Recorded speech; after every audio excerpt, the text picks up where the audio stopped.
নমস্কার বন্ধুরা, welcome to প্রিয়ার রান্নাঘর। নতুন একটা রেসিপি দেখার জন্য সবাইকে স্বাগত জানাই।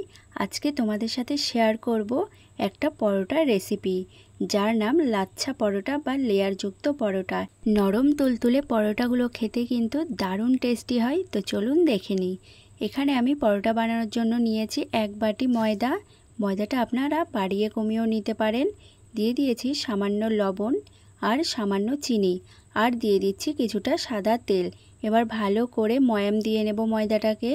তো দেখুন, ময়দাটা কিন্তু খুব ভালো মতো ময়াম হয়ে গেছে। এবার আমি ময়দাটাকে জল দিয়ে মেখে নেব। তার জন্য নিয়েছি এখানে উষ্ণ গরম জল। এই উষ্ণ গরম জলটা দিয়ে ময়দাটাকে খুব ভালো মতো মেখে নিচ্ছি। এই ডোটা আমি যেমন নর্মাল রুটি বা লুচির জন্য মেখে নিই, ঠিক তেমনভাবেই একটু সফট করে মেখে নেব। তো দেখুন কতটা সফট করে মেখে নিয়েছি। এবার ডোটার উপর দিয়ে হালকা একটু তেল মাখিয়ে নেব। তেল মাখিয়ে এরকম একটা সুতির ভেজা কাপড় দিয়ে কিছুক্ষণ ঢাকা দিয়ে রেখে দেব। এইদিকে আমি একটা ছোট বাটি নিয়েছি, তার মধ্যে কিছুটা তেল দিয়ে দিয়েছি আর দিয়ে দিচ্ছি 1 চামচ কর্নফ্লাওয়ার। তেলের সাথে কর্নফ্লাওয়ারটা খুব ভালো মতো মিশিয়ে নিতে হবে, যাতে কর্নফ্লাওয়ারের কোনো লাম্পস না থাকে। মেশানো হয়ে গেলে সাইডে রেখে দিচ্ছি। এবার এদিকে যে ডোটা আমি রেখে দিয়েছিলাম, দেখুন ঢাকনাটা তুলে নিয়েছি, আরও কতটা সফট হয়ে গেছে। এবার ডোটাকে হাত দিয়ে আরেকটু ভালো করে মেখে নিয়েছি। মেখে কয়েকটা লেচি করে নিচ্ছি। এবার আমি চাটুর উপরে নিয়ে নিয়েছি কিছুটা ময়দা। এই ময়দা দিয়েই আমি কিন্তু রুটিটা বেলে নেব। রুটিটা একটু পাতলা করেই বেলে নিচ্ছি। তো দেখুন এখানে কিন্তু রুটিটা খুব সুন্দরভাবে বেলে নিয়েছি।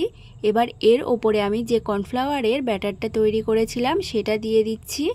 দিয়ে এইভাবে হাত দিয়ে একটু ভালো করে পুরো রুটিটার মধ্যে লাগিয়ে নিচ্ছি। এরপর একটা ছুরি নিয়েছি, ছুরি দিয়ে এই রুটিটাকে আমি সরু সরু করে কেটে নিচ্ছি। যতটা সরু সরু করে কাটা হবে ততটাই কিন্তু রুটির মধ্যে লেয়ারটা খুব ভালোভাবেই আসবে। পুরো রুটিটাই যখন কাটা হয়ে যাবে তখন আবার কিন্তু এই লেয়ারগুলোকে সবগুলো একসঙ্গে করে নেব। তো দেখুন এইভাবে কিন্তু লেয়ারগুলো সবগুলো একসঙ্গে করে নিয়েছি। এবার দুই দিকটা ধরে আমি একটু এভাবে লম্বা করে নেব। এবার একদিকটা এইভাবে প্রথমে ভাঁজ দিয়ে নেব, তারপর আরেক দিকটাও এইভাবে ভাঁজ দিয়ে একটার ওপরে দিয়ে সুন্দরভাবে একটু চেপে দেব। তো দেখুন সুন্দরভাবে কিন্তু একটা রেডি হয়ে গেছে। বাকি রুটিগুলো ঠিক একইভাবেই আমি রেডি করে নেব। রুটিটাও সুন্দরভাবে কেটে নিয়েছি, শুধু ভাঁজটা দেখিয়ে দিচ্ছি কিভাবে দিতে হবে। তো দেখুন এইভাবে কিন্তু আমি সবগুলো লাচ্ছা পরোটা রেডি করে নিয়েছি। এইবার এই লেচিগুলোকে নিয়ে আবারও হালকা হাতে এইভাবে একটু বেলে নিতে হবে।